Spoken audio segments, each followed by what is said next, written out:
বন্ধুরা, তোমাদের নবম শ্রেণীর বার্ষিক পরীক্ষা নতুন কারিকুলাম অনুযায়ী আগামী ডিসেম্বর মাসে অনুষ্ঠিত হতে যাচ্ছে।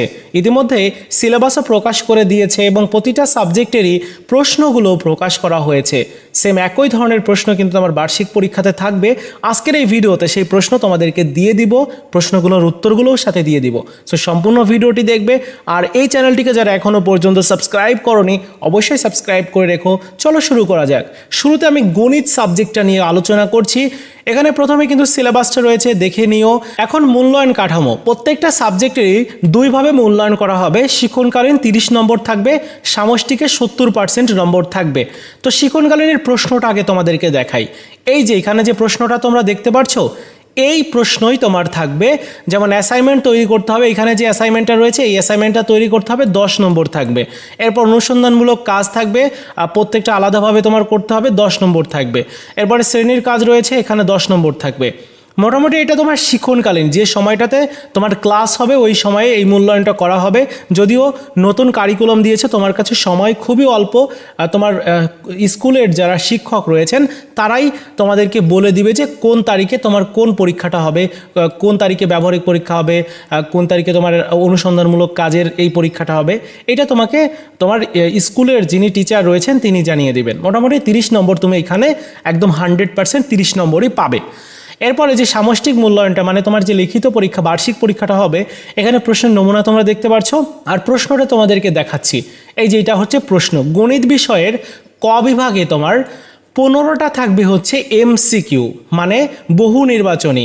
15টা যে এমসিকিউ থাকবে, এখানে যে প্রশ্নগুলো আছে হুবহু একই ধরনের প্রশ্নই তোমার থাকবে, কিছুটা এলোমেলো করে দেওয়া হবে। যেমন এখানে নাম্বারগুলো চেঞ্জ করে দেওয়া হবে। এখানে দেখো 21তম পদ রয়েছে, এখানে বলা হল যে 15তম পদ কত বা 17তম পদ কত, এরকম আর কি। যেমন 2 নাম্বার যে প্রশ্নটা রয়েছে, এই যে এখানে একটা প্রশ্ন ধারার অঙ্ক, একই ধারার অঙ্ক দিয়েছে, কিন্তু এখানে 15তম পদ নির্ণয় করতে বলা হয়েছে। এই ধরনের আর কি প্রশ্ন তোমার করা হবে। সো তোমার এই যে প্রশ্নটা রয়েছে এই প্রশ্নর হুবহু তোমার উত্তরগুলো অবশ্যই জেনে যেতে হবে। আর একই ধরনের প্রশ্ন বা একই ধরনের তোমার যে অঙ্কগুলো সেগুলো রিভাইজ করতে হবে। হ্যাঁ, এই যে 3 নাম্বার যেটা রয়েছে এটা খুবই গুরুত্বপূর্ণ একটা প্রশ্ন, অবশ্যই তোমার এই প্রশ্নের উত্তরটা জেনে রাখতে হবে। তারপর 4 নাম্বার যে প্রশ্নটা রয়েছে এখানে দেখো, তারপর 5 নম্বর যেটা আছে, এগুলোর তোমরা উত্তরগুলো কোথায় পাবে, উত্তরগুলো তোমাদেরকে একটু পর দেখাচ্ছি। এক কথায় যে উত্তরগুলো রয়েছে একই ধরনের প্রশ্ন কিন্তু থাকবে। এখানে log 5, তারপর এই যে 125 দেওয়া আছে, এখানে থাকতে পারে যে 100 অথবা তার থেকে কমও থাকতে পারে, এইটা সমান কত, এরকম আর কি, মানে একই ধরনের প্রশ্নই থাকবে। সো এই প্রশ্নের নিয়মগুলো তোমরা অবশ্যই জেনে নিও। তো এই নিয়ম অনুযায়ী তোমরা তোমার অঙ্কগুলো রিভাইজ করতে হবে। প্রত্যেকটা সাবজেক্টে কিন্তু সেম একই ধরনের ঘটনা, ঠিক আছে। খ বিভাগে কিন্তু একই ধরনের প্রশ্ন। সো এই যে তোমার প্রশ্ন রয়েছে এই প্রশ্নটা তোমাকে ডাউনলোড করে নিতে হবে। প্রথমত ডাউনলোড করার লিঙ্ক আমি এই ভিডিওর প্রথম কমেন্টসে দিয়ে রেখেছি, তোমরা ডাউনলোড করে নিও। আমি উত্তরগুলো তোমাদেরকে একটু দেখিয়ে দিই। এই যে এখানে উত্তরগুলো রয়েছে, এই যে তোমরা উপরের দিকে যে বহু নির্বাচনী প্রশ্নগুলো দেখতে পাচ্ছ, এই যে এইগুলোর উত্তরগুলো কিন্তু একদম নিচের দিকে রয়েছে। এই যে এখানে একটু নিচের দিকে আসতে হবে, তাহলে তুমি পাবে। এই যে এখানে উত্তরগুলো রয়েছে, এখান থেকে উত্তরগুলো দেখে নিও।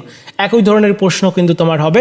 সো রিভাইজ করার জন্য তোমার এই প্রশ্নগুলো অবশ্যই করতে হবে, মানে এই অঙ্কগুলো আর কি। এটা হচ্ছে তোমার গণিত বিষয়ের, আশা করি বোঝাতে পেরেছি। বাংলা বিষয়ের ক্ষেত্রে আমরা যদি বলি, ওই যে একই ধরনের বললাম যে শিক্ষণকালীনের তোমার যে এখানে প্রশ্নগুলো রয়েছে, তোমার আইটেমের নাম রয়েছে, এখানে বলেছে যে তোমার শিক্ষণকালীনের একটা আলাদা মূল্যায়ন হবে। তো এই যে শিক্ষণকালীনের জন্য এখানে তোমার একটা নমুনা দিয়েছে। তারপর আরও যেগুলো রয়েছে এখানে 30 নম্বর মোটামুটি এটা তোমার পাবে। এরপর যে প্রশ্নটা রয়েছে এই প্রশ্নটা তোমার অবশ্যই প্রশ্নগুলো ভালো করে পড়ে যেতে হবে। সম্মুখ স্বরধ্বনি কোনটা, এই প্রশ্নটা গুরুত্বপূর্ণ আসতে পারে। তারপর রয়েছে যে কোনটি লেখ্য প্রমিতের উদাহরণ, তারপর আরও যেগুলো রয়েছে কোনটি কথ্য প্রমিত, তারপর আরও যেগুলো আছে এগুলো তোমরা একটু পড়ে যেও বা এগুলো তোমরা একটু রিভাইজ দিও, কারণ এগুলোর অধিকাংশ প্রশ্নই চলে আসবে, দেখবে যে বার্ষিক পরীক্ষাতে চলে আসছে। যেহেতু যে সিলেবাসগুলো দিয়েছে সেই সিলেবাসের আলোকে এই প্রশ্নটা করা হয়েছে বা নমুনাগুলো দেখানো হয়েছে।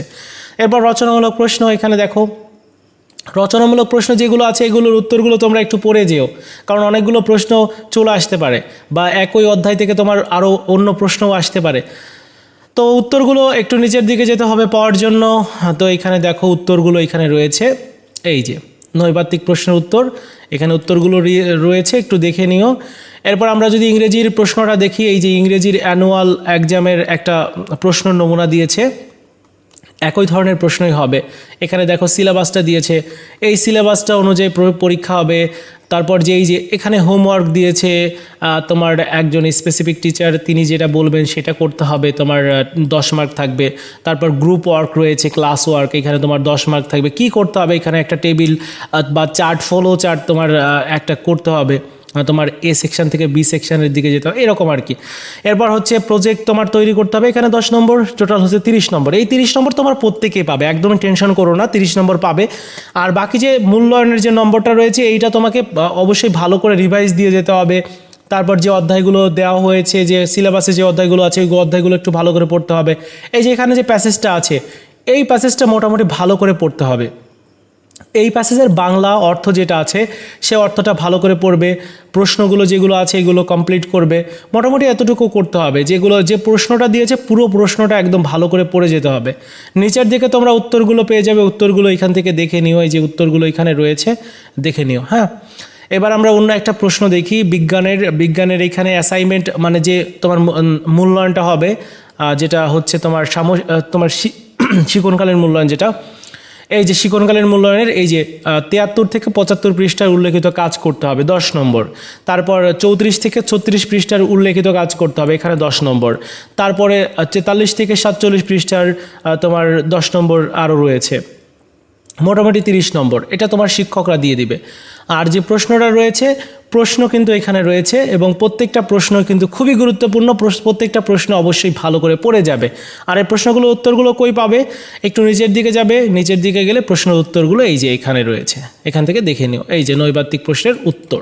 ঠিক আছে, মোটামুটি এটাই হচ্ছে বিষয়। প্রত্যেকটা অধ্যায়ের বা প্রত্যেকটা সাবজেক্টেরই কিন্তু প্রশ্নগুলো উত্তরগুলো এখানে রয়েছে। তোমরা প্রত্যেকটা সাবজেক্টের যে প্রশ্নের নমুনা বা প্রশ্নগুলো এগুলো ডাউনলোড করে নিও। আমি ডাউনলোড করার লিঙ্ক এই ভিডিওর প্রথম কমেন্টসে দিয়ে রেখেছি, ডাউনলোড করে নিও। এত কিছু বলতে গেলে আমার মুখটাই ব্যথা হয়ে যাচ্ছে বলতে বলতে। তো তোমরা প্রত্যেকটা সাবজেক্টের ক্ষেত্রে সেম একই, আর বলা লাগবে না তোমাদেরকে, আর বোঝানো লাগবে না, যেহেতু তোমরা যথেষ্ট বড় হয়েছো। সো এটাই হচ্ছে বিষয় মূল্যায়নের ক্ষেত্রে, যে তোমার প্রশ্ন এখানে রয়েছে, এই প্রশ্নটা ম্যাক্সিমাম প্রশ্নই তোমার পরীক্ষাতে আসবে। সো এই প্রশ্নটা ভালো করে কমপ্লিট করে যেতে হবে। তো এই হচ্ছে আজকের মতো ভিডিও, দেখা হচ্ছে নতুন কোনো ভিডিওতে। ভালো থাকো সবাই, ধন্যবাদ।